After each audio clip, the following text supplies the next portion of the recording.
Greetings and felicitations, I am McCombs, and today we're going to talk about storytelling in gaming, storytelling specifically in tabletop gaming, and what you can do as a player, as a GM, to really make the storytelling in your game top-notch so everyone has a great time.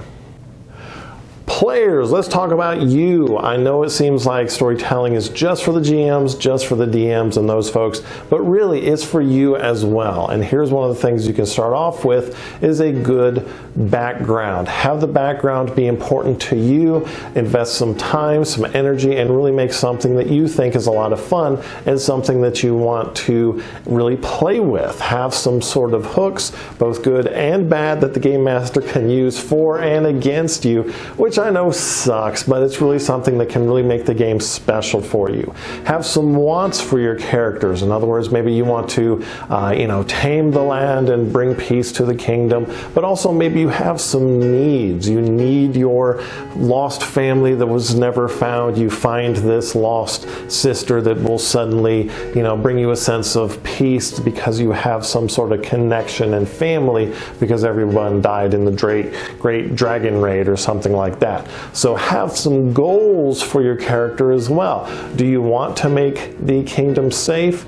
Sure, but then also maybe you want to found a knightly order so that way you can bring peace to other lands as well by charitable means. And so you have a want, you have a need, and you have a goal. And so the DM and GM or whoever you're working with can really bring that into the game if they think that fits for them. Sometimes you are gonna have to let go of some of those as well though. If something just does not fit into the current game, the campaign, and it's just not going to make any sense, you're going to have to let that go. Find something new. Find something that you have happen in the game and say, haha, that's going to be my new thing. Forget the old stuff. I understand that's silly now, and just move forward with that one thing. Yes, it's a bit of a character compromise, but we're all making compromises with tabletop gaming because we really are doing an interactive storytelling where everyone is involved. So it's really important that everybody cooperates to make the best game you can have. GMs, DMs, and all y'all folks running games, this is the hard part. But here's one thing you can do is enlist some of your characters to actually help you. Maybe they can write a city-state, or they can drop an NPC, something like that. Not huge, but something that they can do to help you with your world building, with the actual place where you're playing. And so when they meet that character, aha, I know this person, that's cool, I can't wait to get invested with this person that I made.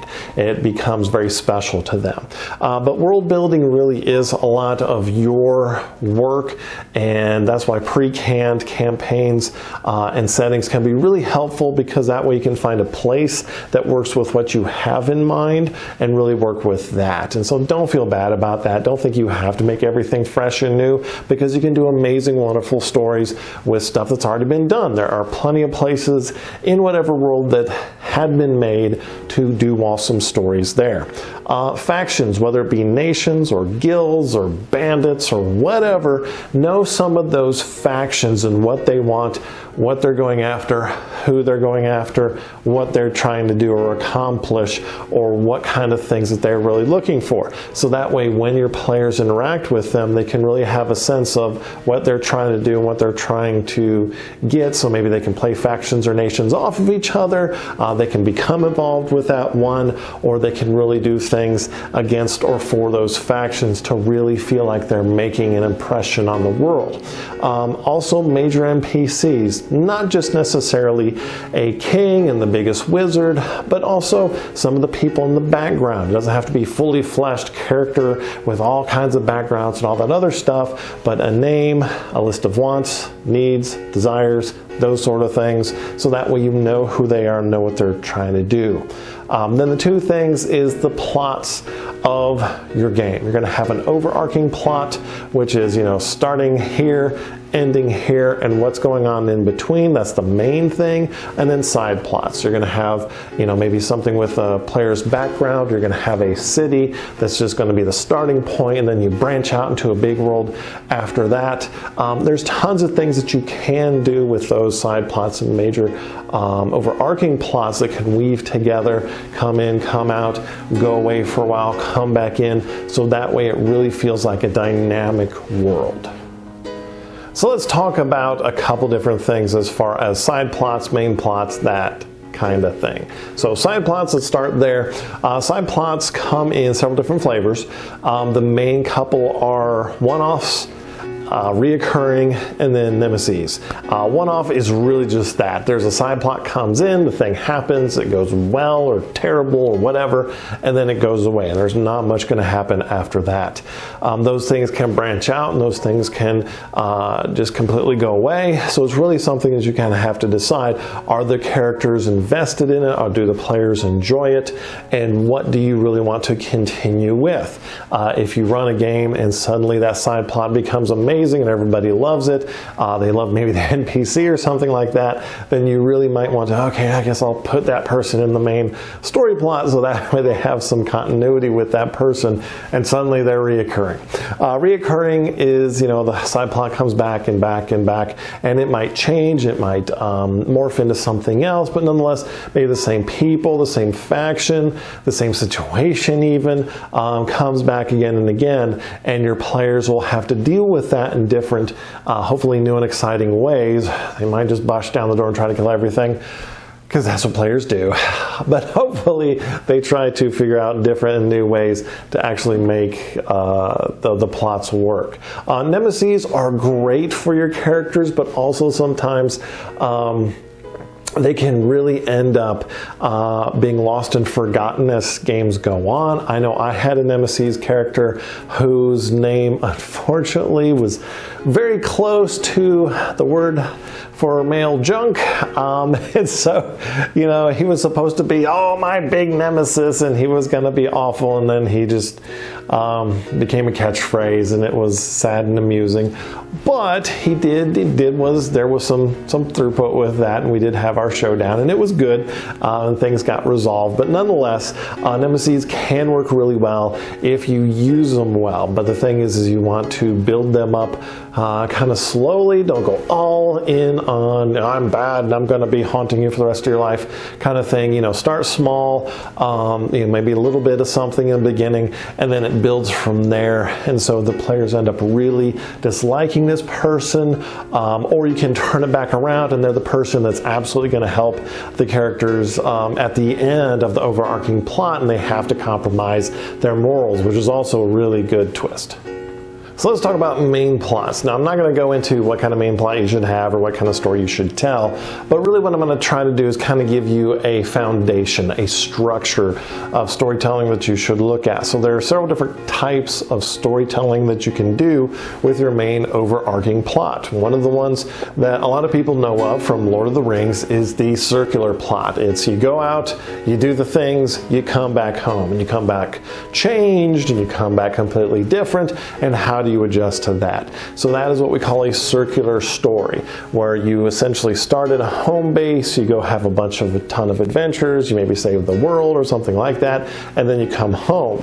That's the hero's journey, which can be an amazing way to have a game, and I've had several of these that have been really awesome and impactful, where you go out and do a thing, you go from level 1 to level 20 or whatever, and then you're just like, hi, I'm here for a cup of mead, and the barkeep is, oh, I used to pick on you and want you to kill my rats, and wow, you saved the kingdom, and whatever it is. And so that can be a lot of fun and really poignant for the characters when you've had a year or 2 or 5 or however long it is to play that game. The next one we got is linear, where story starts here, goes there, boom. That's really pretty much it. This is the kind of thing where you have a story that starts in one place, goes to another place, an event happens and that's it, and there's not much going back to the home because you're starting one place and going to the end.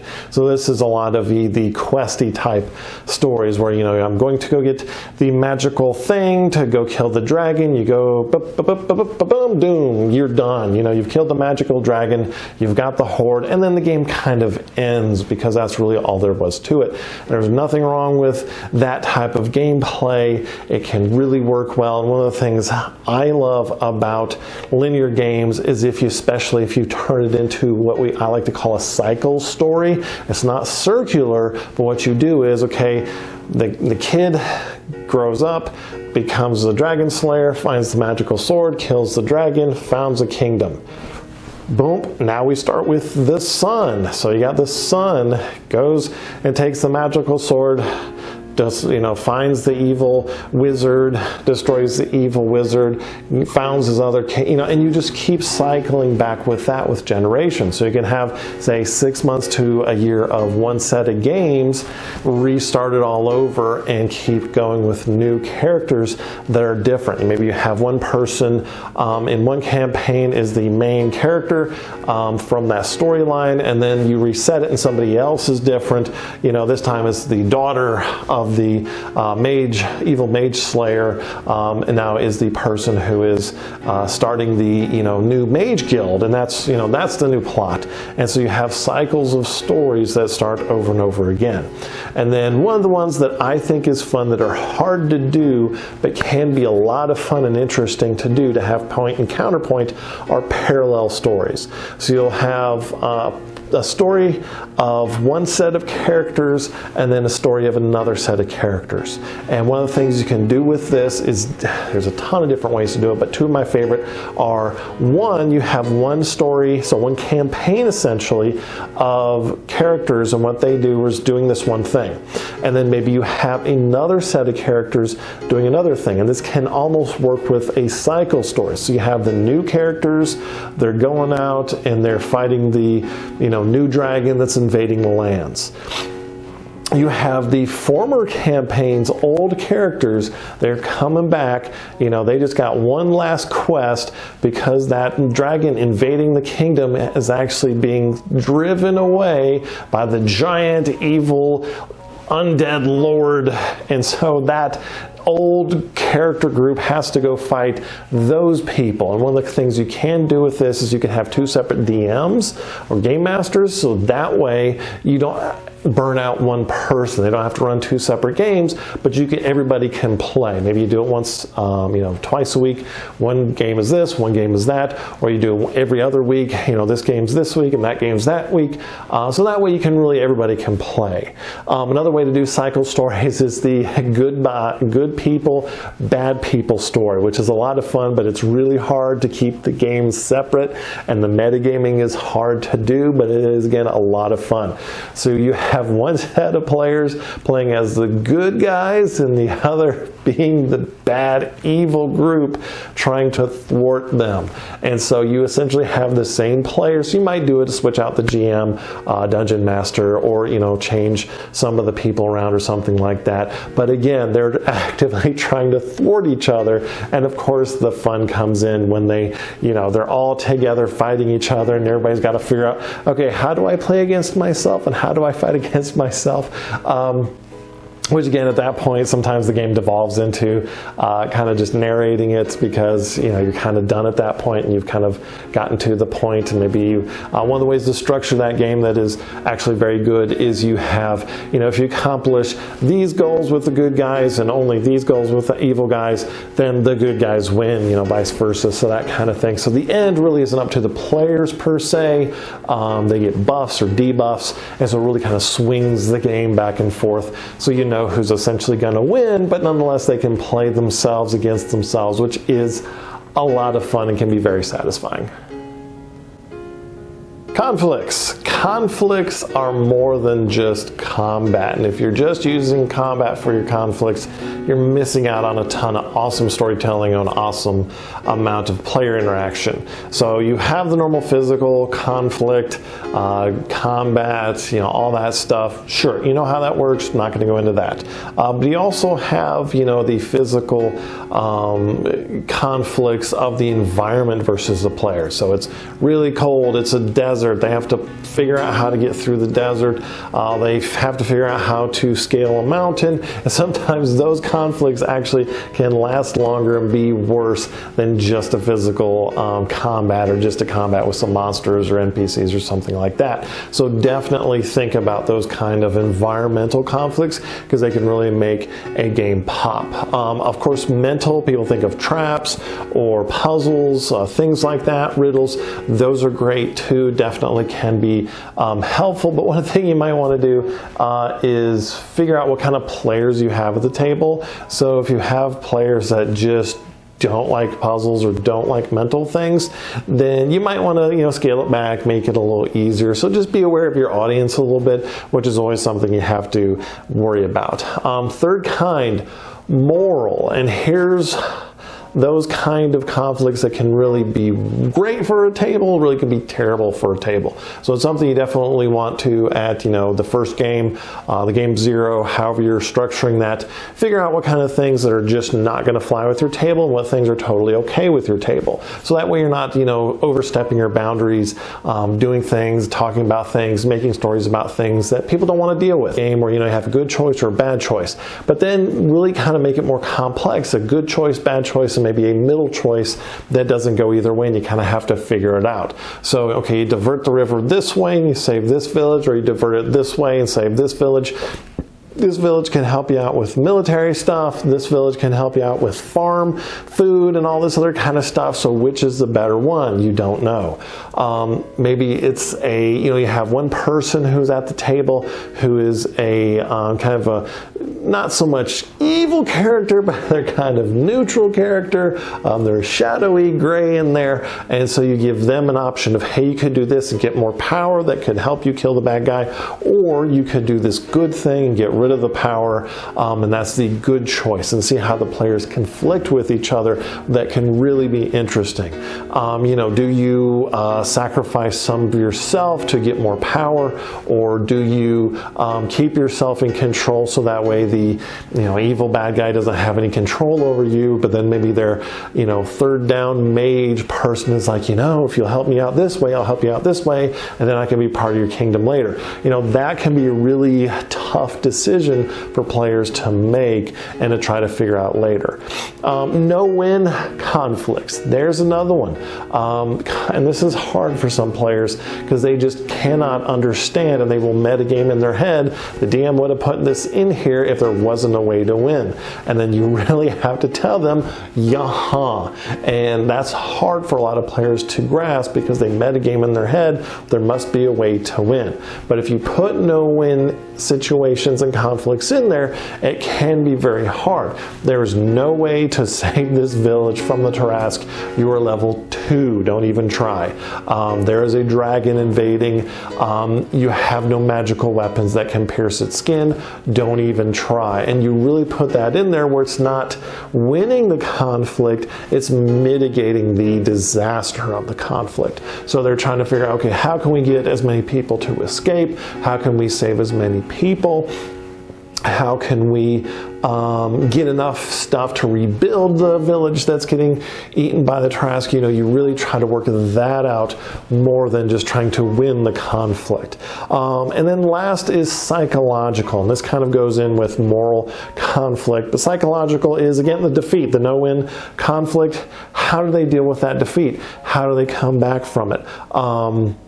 With the moral, how do the player versus player, not necessarily physical conflict, but the mental conflict, betrayals, things of that nature, how do the players deal with it? You have to have a really good kind of cohesive table One of the kind of zero laws that I try to play as is I'm never going to do anything that's going to totally disrupt the table. That's the most important thing, because I don't want the game to just disintegrate, because then I'm not going to play, and that's no fun. So let's try to make everybody have some fun, but those psychological conflicts between players with defeat, well, all those kind of things, the anguish that you're feeling can be really important and really awesome. So really have a good communication with your players and have the players communicate with each other. You know, I have some friends that still to this day, you know, maybe 15 years later, player versus player conflict, not necessarily a combat, but a conflict, and they still to this day talk about it and give each other, you know, some side eyes or some harsh glares because of that. Which again, this is what storytelling in gaming is about, is 5, 10, 15, 20 years down the road, people are still talking about it and they still have that culture of what they had played and they have that shared experience, which is really awesome and really powerful. Let's talk about some of the strategies you can use to make the storytelling in your gaming better. So one of the things we'll start off with is GMs, because really I don't have that much to say that I haven't already said. Number one, you know, handouts or vignettes. Maybe you wrote a news story if it's a modern type game, town crier. Here's a fun thing, get somebody else outside of the game to make something for you.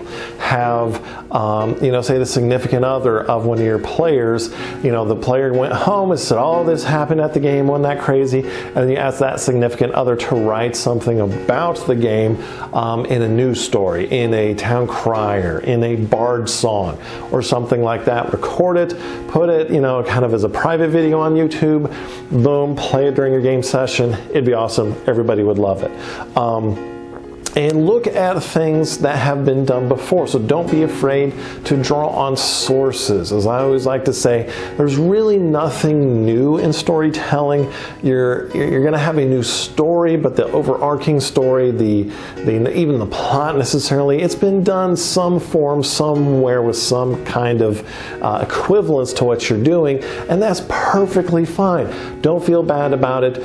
Don't feel like you're unoriginal, because sometimes redoing a story that's been done over and over and over again, giving it a new twist, giving it a new update, can really be impressive and deep, and can really mean a lot to your players, because what they're going to do is they're going to refer back to that shared history, that shared culture of that story, and with this new twist, it's going to mean a lot more for them. So look at movies, books, TV shows, games, that kind of stuff. And yeah, sometimes, you know, breaking the fourth wall and bringing in a Easter egg can be a lot of fun and can be something that's interesting to do. So don't be afraid to do that.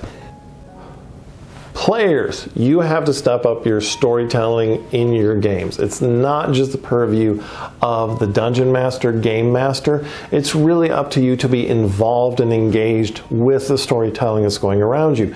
Don't just be a passive taker of all the storytelling. Be a part of it. Really step up and be a part of the storytelling so you can make the best game possible. One of the things you can do is make a really good background. I know you've had 100 problems with this. The GM killed all your family. That's why you don't have a family. You had a love, but the GM killed it.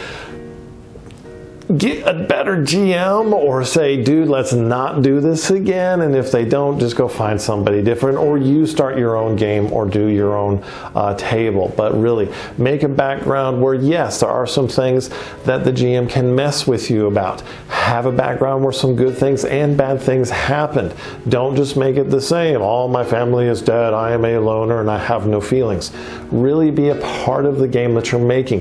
Have a physical something. You know, you smoke cigars all the time, you only eat vegetables, you know, any number of different things that you can have, so that way you really develop a character more than just the stereotype. I am the stoic ranger that really never says or talks of anything. No, be somebody different. Be the ranger that's totally outgoing, has a high charisma, and it's kind of a klutz because he kind of, you know, didn't put all the points into dexterity. Invest time in researching the background background or the place that you're in from the world building of the GM. You know, hey, I'm from this city, tell me about this city, tell me what part of this city I might be from, give me some of the local flavor, tell me what kind of rumors I know, what kind of things I might believe, what kind of things I might want, how am I different than the other world. Don't just say, well, I have to be a different race and I have to be special that way, but be special in the background and the person that you really made.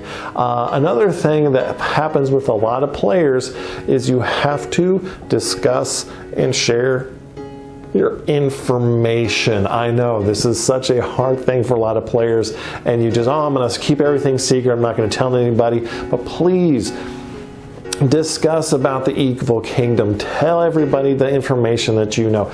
You know, this is a part of the world building. This is you telling the GM, I like this part. Give me more of this. So that way you can be a part of that storytelling. Really tell them and the other players, hey, this is what I like. This is what's going on. This is what's happening. Weave your story in with them so that way you can have connections between yourselves and can really make an awesome game. So for everyone, really communication is the key, and that's the number one. Communication has to be the thing that everybody is doing with each other, so that way you can make the best game possible. And what you want to do is tell the GM, hey, this is what I like, and this is what's important. As a GM, you have to listen to that. You know what, this part of the campaign we don't even like, we don't want to be a part of it, but this over here, I know you didn't think that was going to be interesting or important, but we really love that part. And go after, go into it, make it yours, make it happen. And that way you can have really interactive and shared storytelling that can really be amazing and everybody can love because they're a part of it. They're building it with you and they can really be a part of what it is you're building. So the most important thing again and again and again is everybody has fun, they enjoy what they're doing, and everybody participates and becomes an equal shared owner of the world, of the story, and of what you're doing. So that way you can have fun, you can have longevity, and you don't end up with nobody wanting to play and no stories happening, and then you're not having a table or role-playing at all. So I beg you, be interactive with your players, with your GM, really get involved, dig deep. Sometimes it's hard, you're not always going to have the best game, sometimes you're going to have a bad game. That's okay, but really work to make all of them above average so that way you can do well. I hope your role-playing endeavors bring you peace, love, and happiness.